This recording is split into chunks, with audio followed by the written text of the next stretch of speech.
ॐ श्रीललितामहात्रिपुरसुन्दर्यै नमः। ॐ श्रीललितामहात्रिपुरसुन्दर्यै नमः। श्रीदुर्गा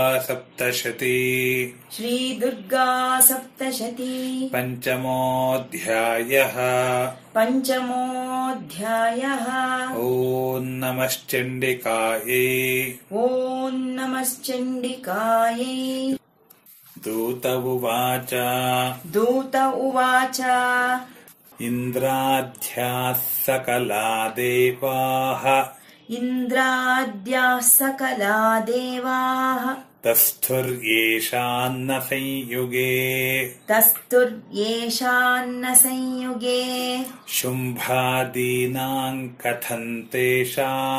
शुम्भादीनां कथं तेषाम् स्त्रीप्रयास्यसि सम्मुखम् इन्द्राद्याः सकला देवास्तस्थुर्येषान्न संयुगे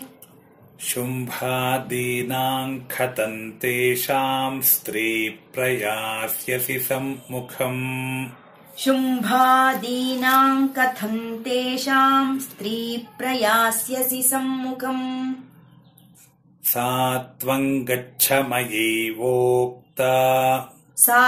त्वं गच्छ मयैवोक्ता पार्श्वं शुम्भनिशुम्भयोः केशाकर्षणनिर्धूत गौरवामागमिष्यसि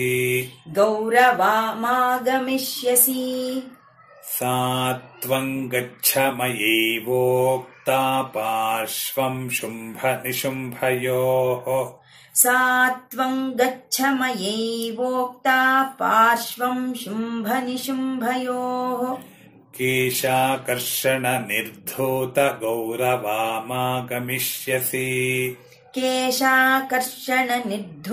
गौरवामागमिष्यसि देव्युवाच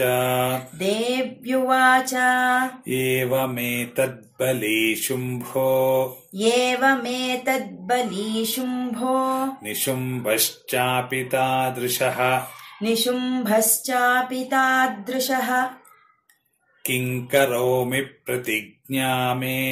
किं करोमि प्रतिज्ञा मे यदनालोचिता पुरा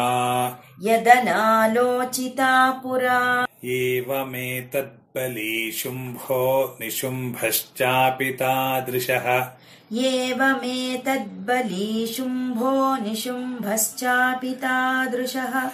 किं करोमि प्रतिज्ञा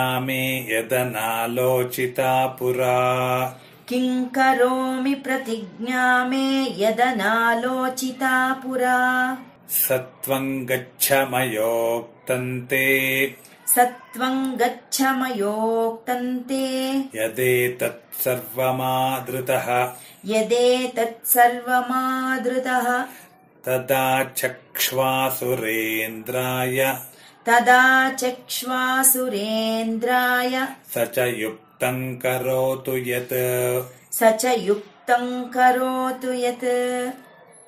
सत्वं गच्छ मयोक्तन्ते यदेतत्सर्वमादृतः तदा चक्ष्वासुरेन्द्राय स च युक्तं करोतु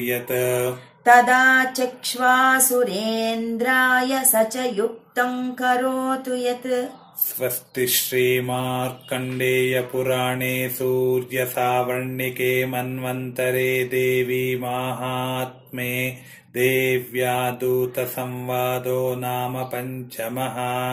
स्वस्ति श्रीमार्कण्डेय पुराणे सूर्यसावर्णिके मन्वन्तरे देवी माहात्म्ये देव्यादूतसंवादो नाम पञ्चमः।